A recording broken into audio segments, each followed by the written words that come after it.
दोस्तों, कहानी का आगाज करने से पहले आपसे गुजारिश है, अगर आप हमारे चैनल सरगोशियां पहली बार देख रहे हैं और अभी तक आपने हमारे चैनल को सब्सक्राइब नहीं किया है तो अभी हमारा चैनल सब्सक्राइब करें और साथ ही लगे बेल के बटन को भी प्रेस करें ताकि आपको मुस्तकबिल में हमारी अपलोड होने वाली और भी वीडियोस का नोटिफिकेशन मिलता रहे। रामस्वामी नामक एक युवक की असामयिक मृत्यु हो गई। उनके माता, पिता, पत्नी और 9 साल का बेटा उनके शव के पास बैठकर फूट फूट कर रो रहे थे। वे सभी एक पवित्र व्यक्ति के शिष्य थे जिन्हें वे महाराज जी कहते थे। जब महाराज जी को पता चला कि रामस्वामी की मृत्यु हो गई है तो वो परिवार से मिलने आए। वो घर में दाखिल हुआ और परिवार को गमगीन होकर रोते हुए पाया। महाराज जी को देखकर पत्नी और भी जोर जोर से रोने लगी। उसने रोते हुए कहा, महाराज जी, वो बहुत जल्दी मर गए। वो बहुत कम उम्र के थे और मैं उसे फिर से जीवित करने के लिए कुछ भी कर सकती हूँ। हमारे बेटे का क्या होगा? मैं बहुत असहाय और दुखी हूँ। महाराज जी ने रोती हुई महिला और बूढ़े माता पिता को शांत करने की कोशिश की, लेकिन नुकसान इतना बड़ा था कि वे इतनी आसानी से सहमत नहीं हो सके।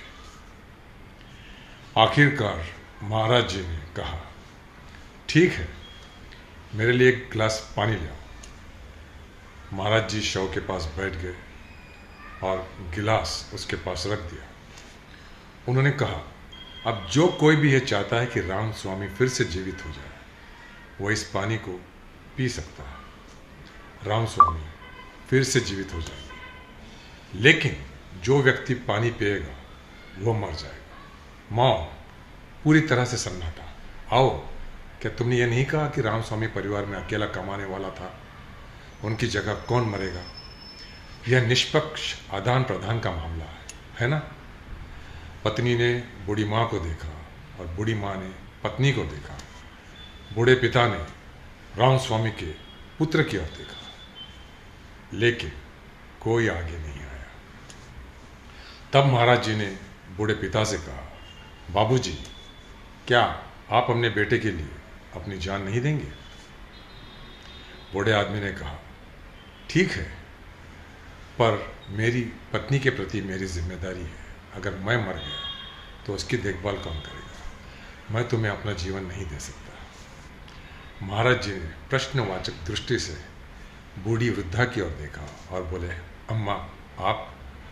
अम्मा ने कहा, मेरी बेटी अपने पहले बच्चे को जन्म देने वाली है। वो 1 महीने के लिए रहने आएगी। अगर मैं मर गई तो उसकी और नवजात शिशु की देखभाल कौन करेगा? आप रामस्वामी की पत्नी से क्यों नहीं पूछते? महाराज जी मुस्कुराए और युवा विधवा की ओर देखा। उसने अपनी आंसू भरी आंखें चौड़ी की और कहा, महाराज जी, मुझे अपने बेटे के लिए जीना है। अगर मैं मर जाऊंगी तो उसकी देखभाल कौन करेगा? उसे मेरी ज़रूरत है। कृपया मुझसे ये बलिदान करने के लिए ना कहें। महाराज जी ने बेटे से पूछा, अच्छा बेटे, क्या तुम अपने पिता के लिए अपनी जान देना चाहोगे? इससे पहले कि लड़का कुछ कह पाता, उसकी माँ ने उसे अपनी छाती पर खींच लिया और कहा, महाराज जी, क्या आप पागल हैं? मेरा बेटा केवल 9 साल का है। उसने अभी तक अपनी जीवन भी नहीं जिया है।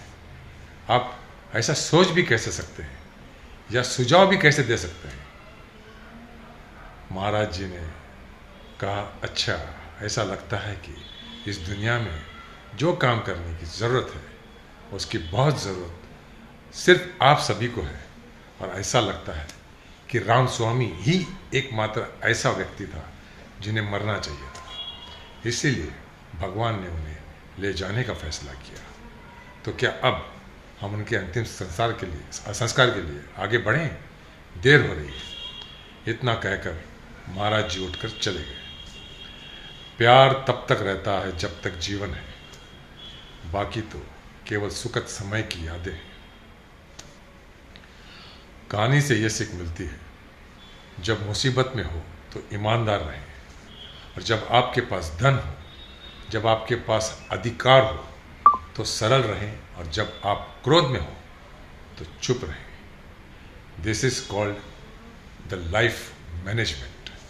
अगर कहानी पसंद आई हो तो लाइक शेयर करें और कमेंट्स के ज़रिए बताएं कहानी कैसी लगी। जल्द मिलेंगे फिर एक नई कहानी के साथ। तब तक आपके मेज़बान अशफाक को इजाज़त दीजिए। सदा खुश रहो, मस्त रहो, व्यस्त रहो और स्वस्थ रहो।